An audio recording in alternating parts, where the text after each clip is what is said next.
বোসের যে মেসির মূর্তি তা হাওয়ায় দুলছে, লিটারেলি দুলছে। তাহলে চিন্তা করুন সে সুজিত বোস কি স্ক্যাম করেছে, যে একটা এত বিশাল মেসির মূর্তি, হ্যাঁ, সেই মেসির মূর্তিতে মেসির মুখটা তো বোঝা যায় না যে ওটা মেসি নাকি সুজিত বোসের ভাইপো। আর সেখানে সেই মূর্তিতে দেখা যাচ্ছে জোর হাওয়ায় দুলছে, তো লোকের ঘাড়ে যদি পড়ে লোক তো সেখানেই স্পট ডেড হয়ে যাবে। এত বড় বড় মূর্তি আছে, এই নেতাজি মূর্তি পাঁচ মাথার মোড়ে শ্যামবাজারের, গান্ধীজির মূর্তি,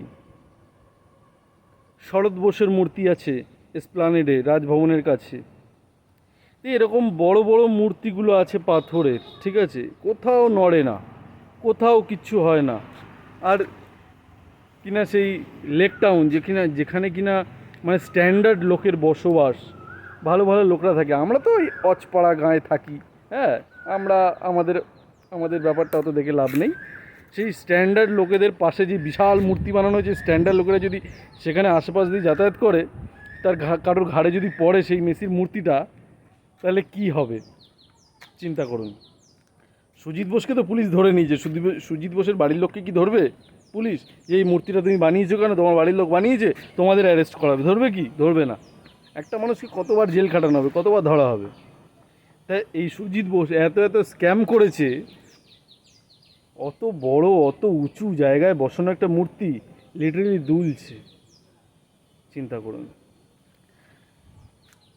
তা এই যে যারা এই কাজগুলো করেছে, মানে স্ক্যামগুলো করেছে, সুজিত বোস তার সাথে সাথে আর যারা যারা আছে, বিশেষ করে যে অ্যাকাউন্টেন্ট, যে কিনা হিসেব রক্ষণ করেছে, তার তো একটা লাইসেন্স আছে, সেই অ্যাকাউন্টেন্টের লাইসেন্স যতদিন না বাজেয়াপ্ত হবে, যে ভাই তুমি এখানে পুরকি করেছো, ঠিক আছে, তোমার লাইসেন্সটা বাজেয়াপ্ত হবে।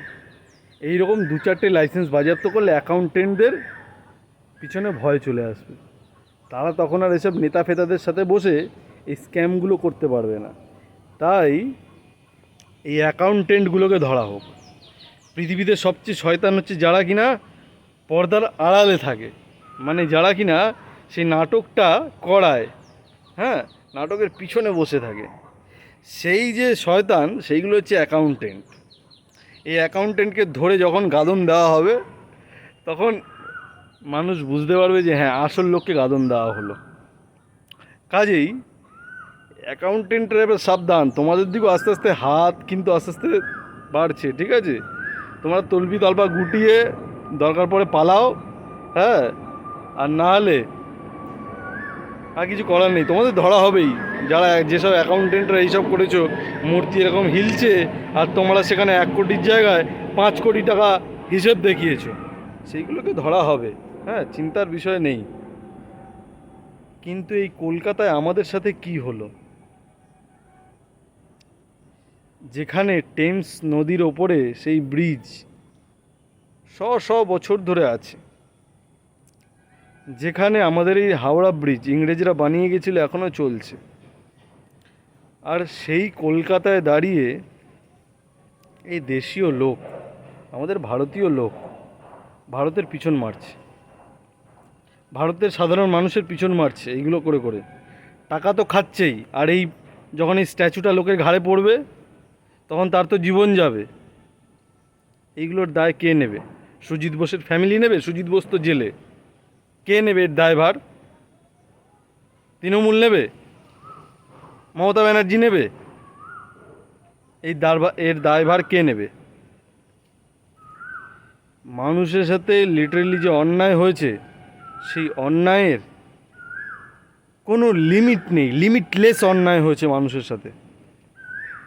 এই সাধারণ কথাগুলো যারা এখনও বুঝছে না, যারা মোসাহেবি করছে, পিছনে পিছনে হাতে তালি মারছে, তাদের সংসারটা যখন ভেসে যাবে, তখন কেউ দেখতে আসবে না, কেউ দেখতে আসবে না।